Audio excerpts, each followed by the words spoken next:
स्वामी विवेकानंद के बारे में एक बात आप जरूर जानते होंगे। वे एक पुस्तक को सिर्फ पढ़ते ही थे और उस पूरी पुस्तक की भावार्थ कुछ ही देर में याद करके सुना भी देते थे। ऐसे तेज दिमाग स्वामी विवेकानंद के थे। इस वीडियो में हम जानेंगे स्वामी विवेकानंद के द्वारा बताई गई 4 तरीके मस्तिष्क को तेज करने की। स्वामी विवेकानंद कहते हैं, जो इंसान करने योग काम में न करने योग काम बखूबी ढूंढ सकता है और न करने योग काम में करने योग काम ढूंढ सकता है, वह इंसान तेज दिमाग और विवेकशील बुद्धि के माध्यम से ही ऐसा कर सकता है। स्वामी विवेकानंद का कहना है, अगर इंसान अच्छे काम में बुरे काम की पहचान कर सकता है और बुरे काम में अच्छे काम की पहचान कर सकता है, तो ऐसे लोग ही अपने दिमाग का सही इस्तेमाल कर सकता है। कार्यों में निर्णय लेने की क्षमता सिर्फ और सिर्फ मस्तिष्क के पास होती है, इसीलिए अच्छे और बुरे कामों का निर्णय धर्म संगत में ही होना चाहिए। सही कार्यों की पहचान करना इंसान के लिए इतना आसान नहीं होता,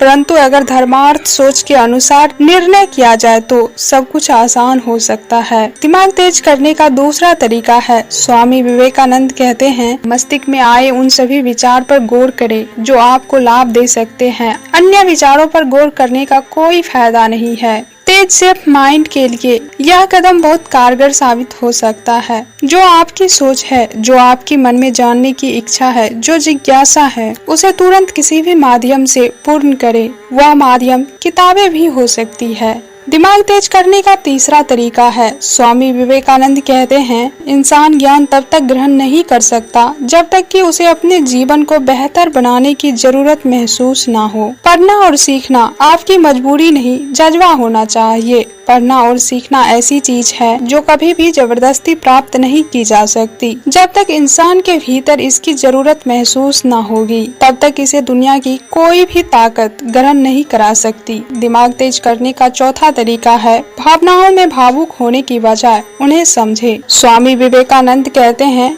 भावनाएं इंसान की बड़ी और गहरी शक्ति है। इस शक्ति का इस्तेमाल दिमाग के शुद्ध विचारों के साथ ही किया जा सकता है। अगर मस्तिष्क को तेज बनाना है तो पहले विचारों की शुद्धता बहुत जरूरी है। अक्सर आपने ऐसे लोग जरूर देखा होगा जो छोटी छोटी बातों पर भावुक हो जाते हैं और उसी भावुक अवस्था में पागलों जैसी व्यवहार करना शुरू कर देते हैं। ये मस्तिष्क की कमजोरी की निशानी है, क्योंकि भावनाएं मस्तिष्क को बहुत ज्यादा प्रभावित करते हैं। इसीलिए भावनाओं को शुद्ध विचारों के साथ समझना शुरू करें। दिमाग की जो खुराक है वह शुद्ध विचारों पर निर्भर करती है। खुद को हल्का रखने की शक्ति दिमाग पर कभी ज्यादा जोर नहीं पड़ने देती और जिस दिशा में मस्तिष्क को काम करना चाहिए उसी दिशा में वह बखूबी काम करने के लिए सक्षम होगा।